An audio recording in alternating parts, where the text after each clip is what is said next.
I met my boyfriend online, only to discover he was my damn boss. Shocked out of my wits, I deleted my account overnight and ran. A few days later, he had me cornered against the wall. You dared to trick me into an online romance, then disappear? Did you forget I majored in computer science? I'd found him under the ridiculous username Iron Warrior. The name was tacky, but his talent was the real deal. Since I was desperate to make up for my weak professional knowledge, I spent my nights scouring the internet, consulting forums for help. Iron Warrior wasn't just a forum moderator, he was practically worshipped, a godlike presence. Rumor said he was single, and as fate would have it, he lived in the same city as me. With shameless determination, I slid into his private messages every day, hoping to reel him in once and for all. If I could secure him, all my technical problems would vanish. At first he was aloof, responding to only 2 or 3 out of my dozen messages. But after more than 2 months of relentless effort, I finally snagged the cold-blooded legend. He became my online boyfriend. From then on, whenever I ran into trouble at work, I'd ask him for guidance. Between my questions, I'd drop hints about meeting up someday, even promising him gifts. Draw the pie first, reap the benefits later, that was my strategy. Baby, I happen to be free this week. Want to meet up? After months of training, Iron Warrior had become sticky sweet. Sure, darling. Let's meet at the city plaza. What's your number? I'll call you then. With my looks, I thought, he'd be a goner the moment we met, head over heels, never to escape. He sent me his number, 139 ******. I started saving it into my phone, digit by digit, and froze. My boss Brian's number popped up on the screen. I thought I was seeing things. I checked, not once, not twice, but 3 times. No mistake, it was his number. Turns out my online boyfriend was none other than my tyrant of a boss, Brian. The same man who squeezed every ounce of work out of me. My first online romance had ended in disaster. So my boss was the man I'd been calling baby every day. My boss was the man I'd been trying to train into a clingy boyfriend. What a colossal mess. He was such a big shot already, why the hell was he wasting time on online dating? I almost forgot it had been me who shamelessly initiated the whole thing. Now what? I hopped around in panic. Brian wasn't just anyone, he was a full-fledged devil incarnate. If it weren't for his outrageously high salary, I would have quit 800 years ago. But that paycheck, nearly 50% higher than other companies in the industry. And of course, such money wasn't free. His daily assignments were crushing.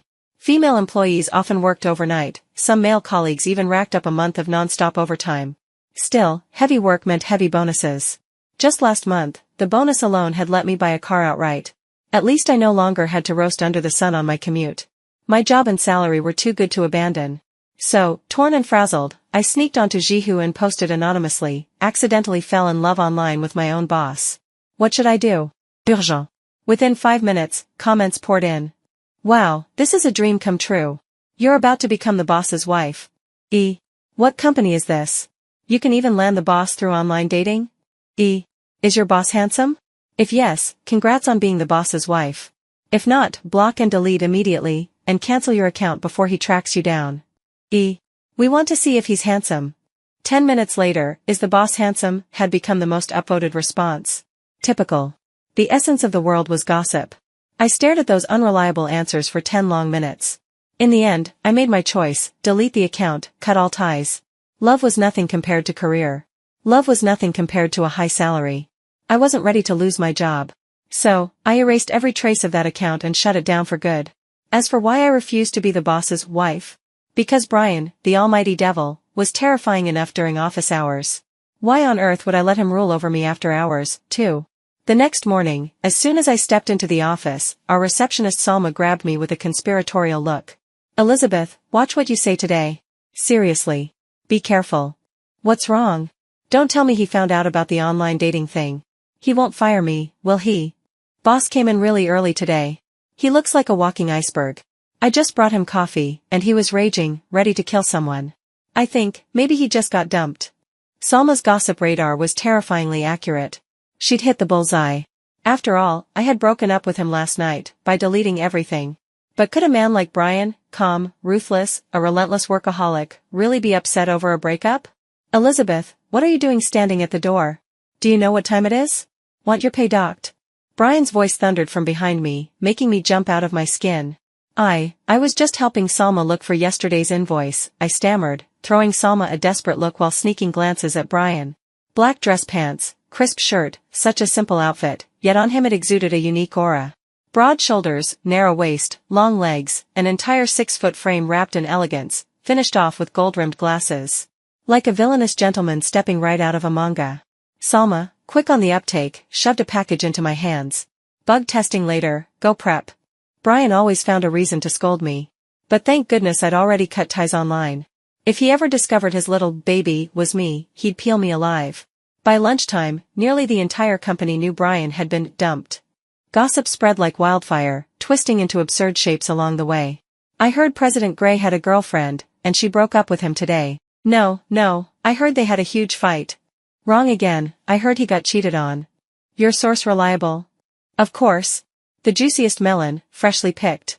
By the time I sat down to eat, the rumor had evolved into Brian got cheated on.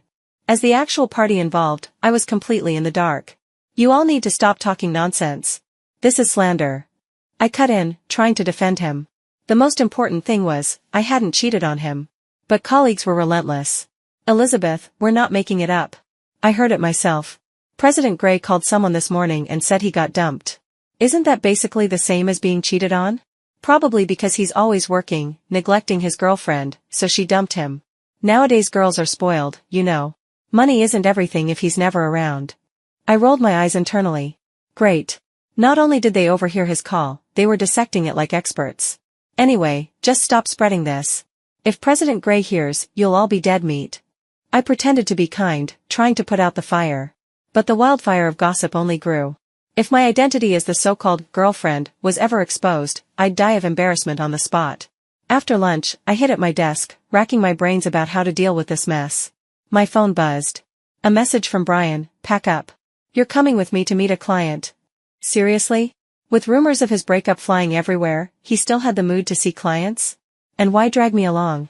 Wasn't he supposed to go with the technical director for these things? Unless, had I been exposed? 10 minutes later, I climbed nervously into Brian's car. From the moment the engine started until we hit the road, he didn't say a single word. Maybe I was safe for now.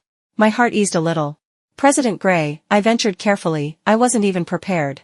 Who exactly are we meeting? Doesn't matter, he said calmly. Everything's already settled. We're just going to sign the contract. Take down the client's requirements, that's all. I nodded like a bobblehead. Brian strode into the client's office with me trailing behind. Half an hour later, he walked out with a signed $5 million deal. The whole process was smooth, efficient. Every question the client posed, he answered with calm precision. By the time the contract was signed, the atmosphere was as warm as a family dinner. I had to admit, Brian was charismatic when he worked. Perhaps more than just a little. 9 out of 10, maybe, because if I gave him a perfect 10, his ego might explode. Meanwhile, I barely said a word, just tapped away on the keyboard, recording every requirement. The perfect assistant. Yet as we left, my head spun. Had I really just come along as his glorified typewriter? Elizabeth, have you ever been in a relationship? Brian suddenly asked on the drive back. My heart leapt into my throat. And no. I'm always working. Who has time for dating? And what kind of person would you date? He pressed. Of course, someone I like, I lied, staring straight ahead. What was this? Did he suspect me? Then why would a woman suddenly block her boyfriend without a word? Even go so far as to delete her account? The meaning struck me at once. He was seeking relationship advice, from me, the very culprit. Honestly, it wasn't surprising. Brian, the ultimate workaholic tyrant, spent his life buried in projects. Among the women at the company, I was one of the few he spoke to regularly. Losing a girlfriend and wanting advice? Reasonable enough. But asking me? The irony was suffocating. I pretended to think, then blurted out, maybe, her boyfriend found out. The moment the words left my mouth, I wanted to slap myself. That was basically saying he'd been cheated on. No, I scrambled. What I mean is, maybe he cheated. Brian's expression darkened instantly. His entire face collapsed. So you think that too? His tone turned icy. Don't assume I don't know what you and the others were gossiping about at lunch. You think I was cheated on, don't you? No. I mean, you cheated, not the other way around. I protested in a panic. It's a completely different subject. Totally different. Then what else? His eyes narrowed, voice sharp. What other reasons could there be? My back dampened with cold sweat. If I said the wrong thing, I'd be digging my own grave. But silence wasn't an option either. He was my boss, and if he wanted a love consultant, then a love consultant I'd be. Well, another possibility is that she lied to you. I finally said, half truth and half lie. Maybe she never meant it seriously. He fell into brooding silence, suspicion flickering across his handsome features. You really think she's a liar? I'm only offering a possibility, I hedged quickly. After all, I'm not the one involved. You'd know better than I would, President Gray. At that, Brian said nothing more. He dropped me off at the office, then drove away alone. Watching his retreating figure, a strange pang of guilt tugged at me. I just hoped he wouldn't do anything foolish over a breakup. It wasn't intentional. I really hadn't meant to hurt him. Still, my chest felt heavy with unease. By 9:30 that night, I was at home coding furiously, trying to catch up on a project. My phone rang. Brian's name flashed on the screen. Hesitant, I answered, ready to report. Boss, I'm working on the project. It'll be finished by tomorrow morning. But it wasn't Brian's voice that replied. Hello? This is Sichuan Hot Pot Restaurant. Your boss is drunk. Could you come pick him up? We close in half an hour. What? I froze. Brian? Drunk at a hot pot restaurant? Did he really go drown his heartbreak in alcohol? There was no time to think. I grabbed my keys, jumped into my car, and sped to the restaurant. By the time I arrived, the staff were already tidying up for closing. Brian sat slumped in a booth, surrounded by a dozen empty beer bottles. A waiter stood nearby, dutifully keeping an eye on him. I'm so sorry, I said hurriedly, bowing my thanks. I paid the bill, made sure his phone and wallet were still with him, and asked the waiter to help me get him to the car. All this over a breakup? Did he have to drink himself half to death? I'd never seen him so reckless. One man, $500 in food and drink, enough to cover my breakfast for 2 months. I glanced at the receipt and made a mental note, he was reimbursing me for this. Who would have thought Brian was that kind of man, using alcohol to nurse heartbreak? But now what? Take him home? I didn't even know his address. A hotel? No good, what if he got sick in the middle of the night? In the end, I had no choice but to bring him to my place. It took every ounce of strength to haul Brian inside, and thank heavens I lived on the first floor. Otherwise, it would have been impossible. Even so, the sight of him sprawled across my bed was absurd. How could the almighty Brian get drunk at a hot pot joint? He'd handled countless client banquets before without issue. Unbelievable, I muttered, tugging off his shoes. I actually felt guilty before, but now? None. Not a drop. Heartbroken and already ruining yourself like this. Where's that smart, sharp, handsome boss now?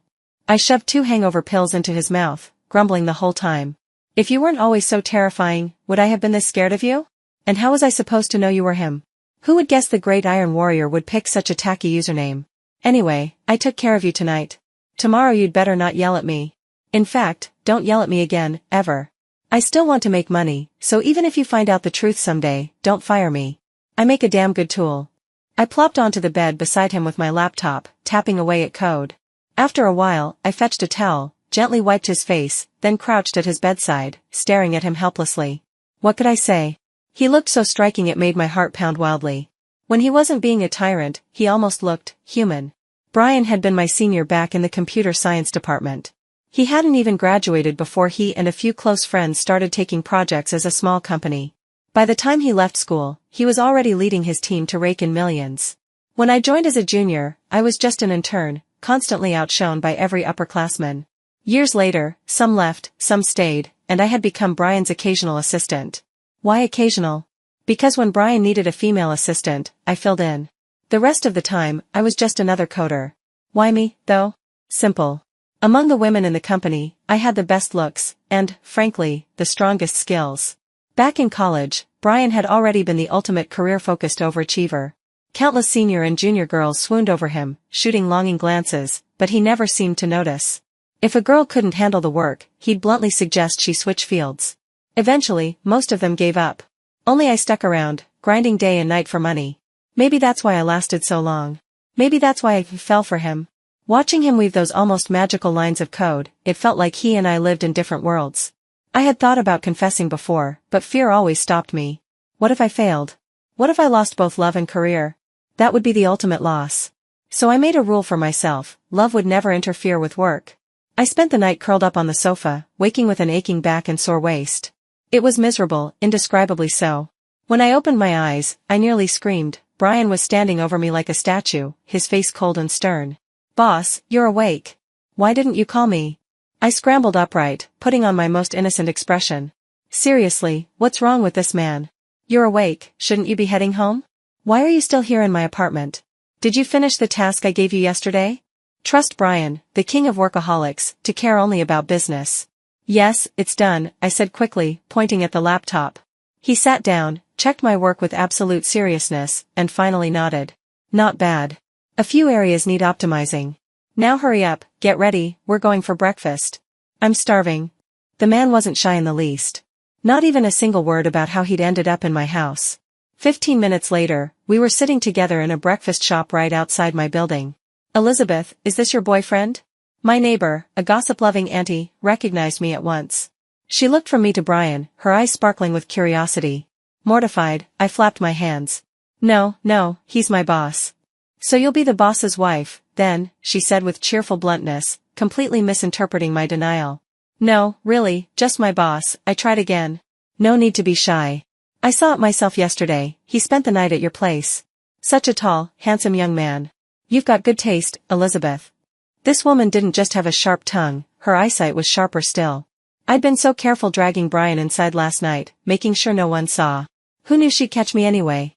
Seeing there was no way to explain, I turned to Brian instead. Boss, older folks are like this. Please don't mind it. I don't mind. His lips curved in the faintest smile as he nodded. But how did I end up here last night? Finally, he remembered to care about that. The restaurant called me, I explained.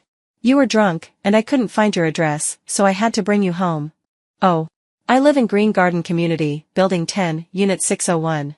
Next time, just send me back there. Next time? He really wasn't shy. I stared at him seriously. Boss, you can't give up on yourself like this. Just because a woman leaves you doesn't mean your life is over. Maybe someone even better is still waiting for you. It was pure pretense, a mask of concern. Inside, I was praying last night's fiasco would never repeat itself. Is that so? His eyes gleamed with a dangerous sort of interest as he looked at me. My nerves fluttered.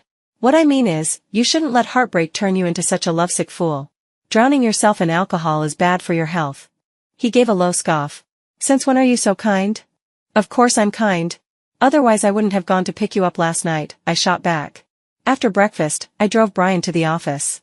Halfway there, he spoke again, out of nowhere. Why is your place so small? I pay you well, don't I? I live alone. What do I need a big place for? It's just for sleeping, I replied lightly. How much is your rent? $1,500. I'll have the company give you another $1,500 as housing allowance. Move somewhere bigger. That little place of yours is unlivable. Really? My face lit up instantly. Seizing the chance, I added cheekily, Boss, why not just give me the money directly? I don't really need a bigger place, but I do need the cash. Why? He frowned. Because I want to save for a house. Renting is pointless. No matter how nice the place, it won't belong to me. I'd rather save until I can buy a small apartment of my own. That's my dream. I didn't even know why I told him my future plans. To me, Brian was still just my boss, and buying a home was far more important than love. I can't raise your salary, it wouldn't be fair to others. But I can pass you some private projects. That's amazing. Thank you, boss. My irritation with him melted instantly. Having a generous boss was a blessing. Strict? Sure. But he paid well. Elizabeth, why is the boss riding in your car? Salma's voice rang out as soon as we stepped into the building. The eternal gossip. Oh, he'd been drinking last night. Didn't want to risk driving. Asked me to pick him up, I lied smoothly. No way I'd admit he'd spent the night at my place. If that spread, who knew what kind of nonsense it would turn into? At work, I settled at my desk. No sooner had I logged in than Brian sent me a file. This is from a friend. I don't have time for it. $3,000 for you if you take it. I opened it. A small program, complicated, but manageable. 2 or 3 days, tops. I'll do it, I said eagerly. Thanks, boss. I even sent him a meme bowing in worship. He was strict, but not heartless. Those little side jobs were his way of helping employees who needed money. Work and pay, both. Fierce as he wasn't bad at all. Don't touch it during office hours, he warned. We've got a big project from yesterday, assignments go out today. Meeting in a bit. And just like that, the workaholic king was back. The day flew by. For once, I managed to leave on time. But just as I stepped out, my phone rang. Elizabeth, are you off work? It was my mother. Yeah, just about to head home. Perfect. Your father and I are nearby. Come meet us, we'll have dinner together. Delighted, I drove over quickly. My parents lived in the countryside on the city's outskirts, so I rarely got to see them. But the moment I walked into the private dining room, my smile faltered. It wasn't just Mom and Dad waiting, it was 3 strangers too. Elizabeth, here you are. Mom pulled me forward cheerfully. This is your father's friend, Uncle Clockman, and this is his son. Come on, say hello. Hello, Uncle, Auntie. I greeted them politely. Then realization hit me like a brick. This wasn't a family dinner. This was a blind date. Mom, why didn't you warn me? I hissed, sliding into the seat beside her with a scowl. We just wanted to see you, she said, still smiling. On the way, we ran into Uncle Clockman, so we thought, why not have dinner together? She gave me a sly glance, eyes sparkling. We've already asked around. His son's a master's graduate, has a good job. You two should get to know each other. Maybe you'll find something in common. My face was dark with irritation. Nothing annoyed me more than these sudden ambushes, and my mother didn't even realize how inappropriate it was. She hadn't respected me at all. Throughout the entire meal, I barely said a word, keeping my head down and eating. It wasn't that I wanted to embarrass them, but I hated nothing more than having my life controlled by others. Marriage was supposed to be a personal decision.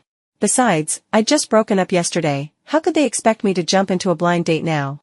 Sure enough, as soon as dinner was over, my parents began scolding me outside the hotel. What was that attitude just now? People will say we didn't raise you properly. No manners at all. No manners? Perfect, I thought bitterly. You tricked me into coming here with such underhanded tactics, and I'm the one at fault? Utterly ridiculous. It wasn't just that they were furious, I was, too. You call that an attitude? They shouted, nearly beside themselves. Yes, I snapped back. That's exactly my attitude. And if you ever pull something like this again, if you drag people in front of me without warning for a blind date, I'll make sure to offend every last one of them. Then let's see who ends up more embarrassed. Just then, a sleek Maybach pulled up beside us. I turned my head and froze. Brian's car. And sure enough, the next second he stepped out. What are you doing here? His eyes swept over the 3 of us with calm authority. I came for dinner with my parents, I answered quickly, forcing my temper down. Awkwardly, I made the introductions. Mom, Dad, this is my boss, Brian, President Gray. My parents had been mid-lecture, but the moment they saw my boss, their expressions flipped in an instant, smiles blooming across their faces. President Gray. What a pleasure. Thank you for taking such good care of our Elizabeth. My father hurried forward to shake his hand, warmth in every word. Please keep looking after her, she really does well at work. Brian returned the handshake politely, though he shot me a helpless glance before turning back to them. Uncle, Auntie, you can rest assured. Elizabeth performs very well. Our company also provides good benefits, and the colleagues look out for one another. I sidled up to him, lowering my voice. Boss, what are you doing here? Entertaining clients, he replied. If you're not in a rush, you could come along and meet a few. They're here from Shanghai. So that was it. Clients. Go on, Elizabeth, my parents said at once. Help President Gray. We'll head back. For once, they knew better than to interfere with my work. They waved down a cab and left me standing there, with Brian. As soon as they disappeared, his gaze pinned me like a blade, cold and sharp. Why are you really here? His tone was flat, but the suspicion in his eyes was unmistakable. To eat, I said firmly, refusing to admit the truth. I was not about to tell him this had been a blind date. He didn't press further, though the chill in his eyes only deepened. Before long, his clients arrived. We ended up at another table in the same hotel. I'd already eaten, so this time I sat quietly, pouring drinks and smiling while Brian handled everything, projects, technology, the team. President Gray, why isn't your assistant drinking? Come on, she has to have a glass with us, one client teased, pressing a drink into my hands. She's allergic to alcohol. Drink with me instead, Brian cut in smoothly, taking the glass from him and downing it in one gulp. Well then, if you're drinking for her, it can't just be one glass. At least 3. The man reached to pour again. I eyed the cups anxiously. 2 more shots meant at least 4 ounces of liquor. Brian had only just been drunk yesterday, could his body even handle this? I'll do it myself, I started, but Brian had already grabbed the bottle. He poured himself 2 more glasses and downed them without hesitation. I watched in alarm, but he didn't so much as flinch. Instead, one by one, he outdrank every man at the table until all 3 clients were slumped over their chairs. Only then did he signal me to fetch waiters to help carry them to their rooms. Boss, you can't keep drinking like this. Your body won't take it, I whispered, worried as I looked at his flushed face. Brian chuckled. You don't think I actually drank all that, do you? My eyes widened. What do you mean? Those first few glasses were real. The rest? He lifted the pot on the table. Just water. I gaped at him. You can do that? Depends. Against lightweight clients, I drink for real. But with types who expect one man to drink for three, if I didn't cheat, I'd be dead. So he wasn't completely reckless after all. Still, I grumbled, then why not bring more colleagues to share the load? I did. But when I ran into you, I sent them back. Was that intentional? Instead of bringing his team, he left only me to watch him drink. I'll just drive your car back, boss, I muttered, deciding I'd at least help him get home. No need. Just take me back. I'll pick it up in the morning. So I drove my little sedan, following his directions. Despite the alcohol, he was clear-headed enough to guide me. And as I glanced at him, my heart twisted faintly. For all his faults, he really did work himself to the bone for these projects. And though our romance had been fake, the 3 months I'd spent with him online hadn't been entirely a lie. Those words I'd typed, baby, darling, had carried a trace of genuine feeling. When we finally reached his building, he didn't get out right away. Instead, he turned to me again. Why were you there tonight? I told you. Dinner. My throat tightened. Did he suspect? He gave a short, cold laugh, then stumbled out of the car, swaying dangerously. Alarmed, I rushed to support him and managed to get him inside. Boss, rest well. I'll head back now. I set him on the sofa and turned to leave, only to be yanked back. His grip was iron. I couldn't break free. Boss, what are you doing? My pulse spiked as his gaze locked on me. Even sitting, he radiated pressure that stole my breath. Your username, he said suddenly. Catching a stray cat. That was you, wasn't it? I froze. My forum account. But I'd already deleted it. How did he know? No, it wasn't me, I denied instantly. Not you. Brian gave a humorless laugh. With one hand, he pulled out his phone, tapped a few times, and brought up a page. Then this anonymous post, accidentally fell in love online with my own boss. What should I do? Urgent, that wasn't you either? My face burned. Boss, are you kidding? That's not mine. I tried to pull away, but his grip only tightened. Elizabeth, I'll give you one more chance. Why did you play me? I didn't, I swear. My voice trembled. It wasn't on purpose. But Brian clearly had evidence. He wasn't letting go. Elizabeth, impressive. You tricked me into an online romance, then deleted your account and ran. Did you forget I majored in computer science? His tone turned vicious. Last night I already traced your IP. Hacked into your computer. Saw your anonymous post with my own eyes. Now tell me, why? My blood ran cold. He'd hacked me. He knew. Boss, I'll confess. I never meant to deceive you. I just wanted free professional advice. I had no idea it was you. I looked at him pitifully, spilling everything, the whole story from start to finish. I really didn't do it on purpose. Then why didn't you admit it when I asked you before? Brian stood abruptly, driving me back until I hit the wall. So he hadn't been drunk at all. My courage shriveled instantly. I didn't dare. Was I really that frightening? Brian braced one hand against the wall beside me, caging me in, his face inches from mine. Am I that scary? A little, I admitted weakly, my voice trembling as my heart threatened to leap out of my throat.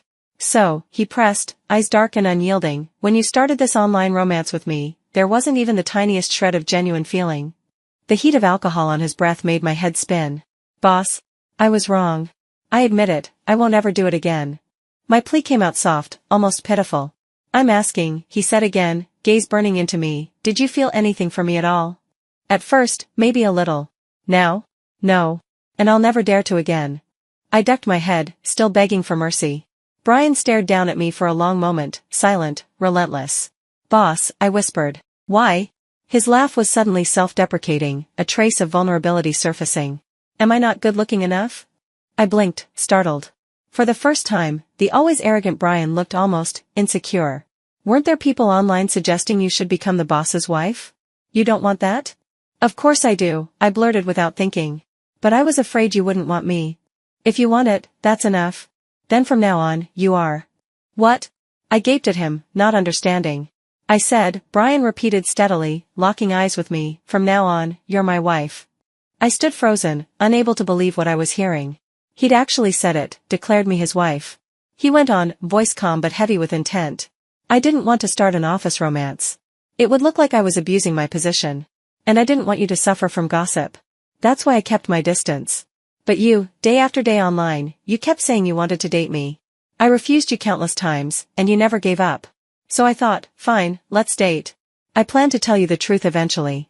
My username was obvious enough. Didn't you recognize it? Obvious? How?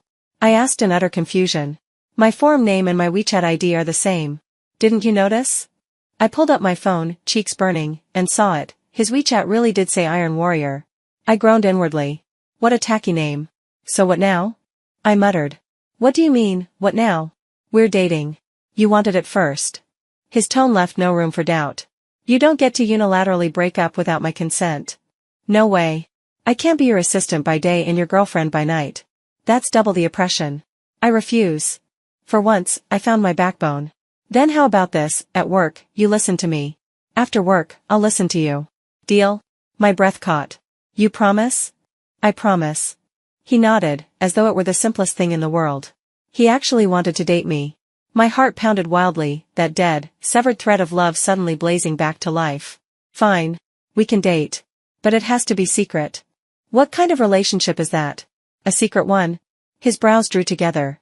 Why not public? Because everyone in the company is too nosy. I don't want to be their dinner table gossip. Brian sighed, almost sulking. Fine. But if it's secret, then at least give me a kiss. Before I could react, his lips were on mine, soft, lingering, intoxicating. We agreed on secrecy. But less than 2 weeks later, our so-called underground romance exploded. It happened during a company meeting. Brian connected his phone to the projector, and by accident, his pinned WeChat chat flashed across the screen. The name read wife, and the profile picture was unmistakably mine. Every pair of eyes in the room turned toward me. Boss, your wife is Elizabeth? Someone blurted, tactless as ever. I ducked my head, mortified. Brian, on the other hand, was perfectly calm, adjusting the projector. Yes. Elizabeth and I are together. The room buzzed instantly. But weren't there rumors you broke up? The gossip-hungry colleagues wouldn't let it go. I shot Brian a desperate look, begging him not to say more. He only smiled faintly. She and I had a fight. That's all. We made up. Our relationship is solid. The meeting room erupted in cheers and whistles. Brian's eyes swept coldly over them. So from now on, stop spreading nonsense about me being cheated on. If I hear it again, I'll dock your pay. That shut them up fast. Everyone laughed nervously and changed the subject. But after the meeting, a crowd swarmed around us. So when's the wedding? Whenever my wife decides, Brian replied smoothly, throwing the ball straight to me.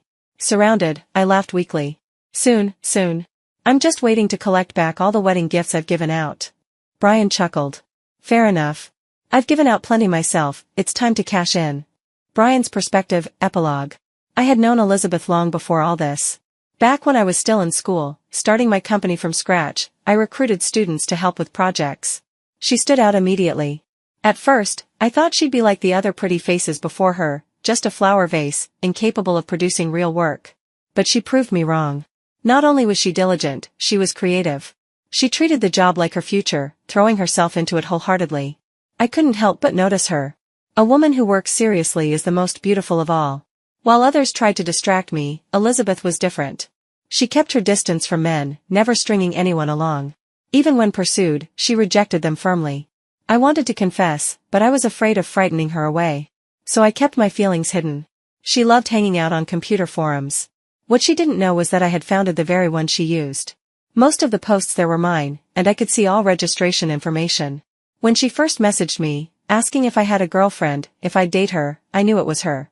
I just hadn't expected her to choose an online romance when I was right beside her in real life.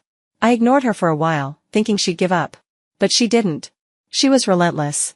So in the end, I agreed, planning to reveal myself when the time was right. We dated online for 3 months. Just as I was about to arrange a meeting and tell her everything, she deleted her account and vanished. I was furious. I hacked her computer within minutes. She really should have strengthened her firewall, for a supposed engineer. That's when I saw her anonymous post. She hadn't realized it was me all along. Could she have been any denser? I tested her over and over, making excuses to see her. But she kept pretending ignorance, playing dumb. Did she really feel nothing for me? In the end, I couldn't stand it any longer. With a little liquid courage, I laid everything bare. Luckily, the ending was a good one. She's mine now. It started off ridiculous, yes, but her feelings are real. And so are mine.